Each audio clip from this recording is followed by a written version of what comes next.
That I'm even making a YouTube video about this person is completely crazy to me. What you said to me? Kyodia? You mean Andy? What? Trust me, Star.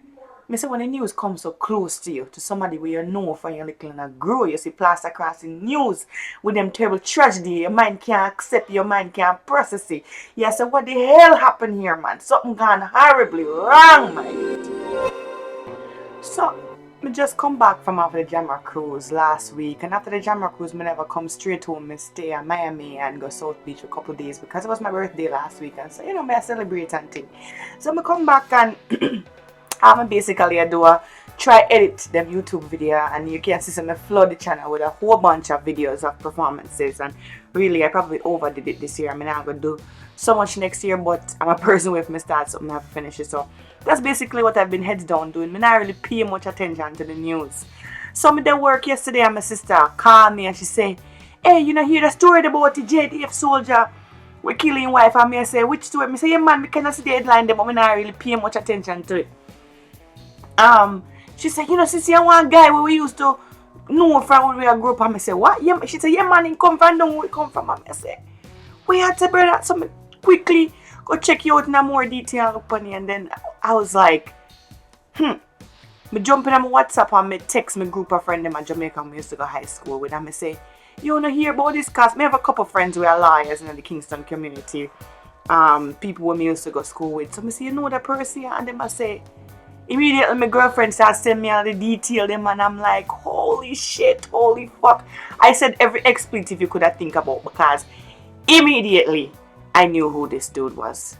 I was like, I cannot fucking believe that this is where his life has ended, with him being plastered across the news and in such a horrible, horrific tragedy of such immense proportions. I couldn't believe, man, when I tell you. So I say, holy shit, how did this come to this? So these people that I'm on the WhatsApp group with, like I said, they are people within the law, medical, and the professional community in Kingston. These are people who are educated, went to UE, and so on and so forth. So even when my girlfriend them, her husband was friends with this guy because they went to high school together. So all the way we go high school in St. Elizabeth. You soon get to some more details around that, but basically she knew him, and you know, out of respect for the privacy of our relationship. I'm not really going into much details about what she tell me, but her husband know him, and then they running at him you know, a couple months ago and have conversation with him, whatever. But even she may tell her say she shocked completely. Everybody in a complete shock. My parents them go Jamaica last week. No, this week. On Monday my parents them go Jamaica to go spend the Christmas, and down in the community where me come from, where the youth come from, them say everybody in the morning, man. All the youth family in the morning, everybody can't believe what happened, because everybody remember this youth from my group, and everybody remember them family, them prominent in our community. I'm lost for freaking words, me I tell you, in this situation. And so, you know, after I kind of check that out, I kind of go look on some more YouTube videos and social media stuff where people been saying about this, and even read certain comments, and having personal connection back to, you know, these people and their background and where them come from. It was kind of disappointing to see some of the things that people are saying on the internet. But you know what? It just reminds me, and it even makes it more clear to me, that whenever you see a situation on the internet and you want to jump in and judge, there's so much more of a backstory. And even people who, you know, are classed as criminals and do some of these crimes, like, I'm now realizing that there's a story to every single thing, and nobody, even when you see a headline across the news, you don't know the half of anything. Me myself, me don't know the half, but me I talk about how easy it is to say somebody is a scum of the earth, or even if you say blame the government for certain things. Why the government not do this? Why the government not do that? You know, it's a particular situation here. I don't know what the government could have done, right? Domestic violence, mental illness is a completely lethal mix, and it's something that is very difficult for authorities to address, because these are people who you're having personal relationships with. And I've seen a lot of myths being spread out there on the internet around mental illness and things like that. Like some people say, oh, I mean JDF, oh JDF imply madman. Listen, mental illness does not mean that you're a madman where you eat out a trash can and your head matted and you lay down underneath one pizza and sleep at night time. That mental illness does not necessarily look like that. Mental illness can take many forms. You can have mental illness with regards to depression, OCD, narcissistic personality disorder. Trust me, there's a lot of those running around here. You can be schizophrenic. You can have bipolar personality disorder. It runs the gamut. Obviously, some of them are more mild and some extend to where you need psychiatric sort of holds and extreme medication and all of that. But nobody knows what this man had exactly. So it's very hard to come and speculate and say all kinds of things based on conjecture. Right? So, like I said, even for myself, I don't know the details of this young man's tragedy and how it led to this and the tragedy that's happened to the woman, especially who is the victim here. And the children who are even further victims because now them not have no parents. Them not have nobody. Them go from having a stable home with them father and mother together. These people married for over 8 years to where they now are having to stay with family because them mother dead and them father gone to jail. This is a horrific tragedy, man, of immense proportions. And the next thing we see people talk about on the internet want to address, like you have some people where say, oh, the man equally yoked, what she had to do with a JDF soldier, this, that, whatever. This guy was an officer in the JDF, just to be clear. This was no rank and file person who are run around in a uniform and this a whole long gun. That's not what this guy was doing. This guy was actually in sort of the medical profession within the force. I've heard conflicting reports. Some people say he's a physiotherapist, some people say he's a doctor, but nonetheless, these people were not unequally yoked. And I'm saying this from personal knowledge. This guy, he is from the community that I came from in St. Elizabeth, right? Well, I mean, my community is adjacent to his, but me really tell people that I come from that bigger community because nobody knows the smaller one where I come from. Up in the bush down there, Senti. But he and I went to the same primary school. Their house was right across from the primary school, I remember. And his family, his cousins and so on were in class with me. He was probably like a year older than me. And then his family, they own like a business in the town square, down where we come from. And then after we left that community, and I can expose which high school we went to because I mean nobody gonna really know exactly who we are like that, but him go Monroe, which Monroe is one of the most elite schools in Jamaica. Actually, I would say when you're talking about St. Elizabeth, you're talking about boys' school. Monroe is an elite boarding school for boys in St. Elizabeth, and that's where he went to school all the way from first form up to sixth form. And for those who don't know sixth form, that's after you leave fifth form, which is grade 11, you go grade 12 and 13 essentially in a sixth form as a college prep. Where you do your A levels. So if you go all the way through sixth form, you're very educated. And then after that, the man went on and he went to do his tertiary education. So this is not somebody who is unequally yoked from an educational perspective. This is somebody who comes from a good upstanding family. In the same case, my education paralleled his.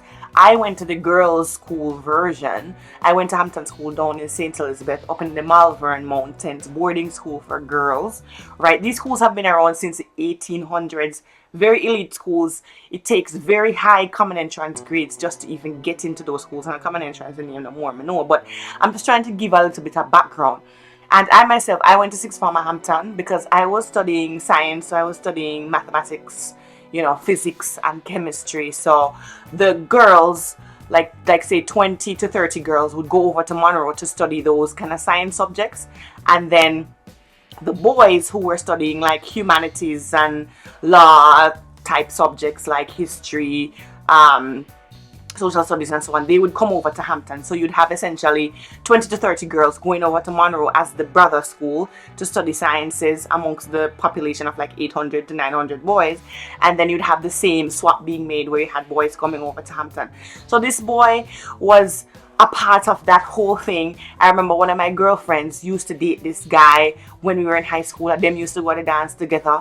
I remember even growing up thinking that he was such a tall, handsome, he was very big, guy. I even might have had a slight crush on him at some point. So I tell you, this a normal somebody where something go wrong, something go very, very wrong in the whole picture. And my sympathies are extended to the family. Like I said, my mother and my father, them call me immediately from Jamaica and them tell me, say, yo, the whole community in a mourning down there because everybody sympathized with both sides of the picture. Obviously, the woman who loses her life, who lost her life, she's gone and she's greatly or even more impacted, and we're not making no kind of excuses for what he did. What it does highlight is the fact that, you know, mental health issues are very serious in relationships. And if anything, the JDF, knowing that he had a mental health issue, they probably are questioning themselves right now as to whether or not they did enough. The problem is when it comes to mental health, it runs a gamut. And as somebody who's a manager in my profession at my job, if somebody comes to you and says, you know, I have depression, that's not a reason to say, you're fired, leave the building. No, it doesn't work that way. So for all the people who are saying, oh yeah, hire people where, that's not how it works. And there's tons of people who are walk around with various levels of mental health issues that they're dealing with in society. That's why sometimes when you see how people are rude and you know, you mess with them a certain way, you have to be careful because you don't know what man I go through, you don't know what woman I go through. So trust me, I tell you, say that story cut me to the core, brother. I tell you, say, when you grow up and you see somebody, you don't ever want to see them on the news for them kind of thing. You don't ever want to see somebody get escorted in a police vehicle, them family dead, yo. Think about even the circumstances when them find the woman. Like, the man obviously mad out. I mean, this not right. Something not right. Yes, look, like, a man sit down there with the dead body of his wife and they picnic them in the house. Obviously, this wasn't a planned murder. Nobody plans to stab somebody to death. How do you plan this shit? Like, a stabbing is a messy crime. Like, you can't clean up a scene, blood cover you over, you murder weapon is obvious. Like, nobody does that. Obviously, these things escalate in a way that is hard to predict. For everybody who are running when I talk about this and that, trust me, anybody can end up in them circumstances. And when you talk about crimes of passion, probably enough more crimes of passion are happening in this world if people did have access to weapons sometimes when they have certain argument, because sometimes people can't get so heated. And then when you add mental health issues to the mix, you talk about people who need to take medication. Yeah, talk about if you know they put your medication, you never know what's going on in your head. And sometimes the same medication them when you take, like you have certain side effects from them will cause you to do all kind of crazy things as well. That's why I tell you, so to anybody who have battling mental health illness or who say married to somebody who have mental health issues, I tell you, so I sympathize with you, because after you say, you can't say I do to somebody and them totally normal, and then years down the line you don't know what life are gonna bring you. And when you promise say in sickness and in health, sometimes the sickness now have to take on a physical form, sometimes it take on a mental form. And you're in your relationship and you don't know what to do. You don't know if you have to stay there with the person and help them work through it, or if you quickly take your hand out of the lion mouth and run away.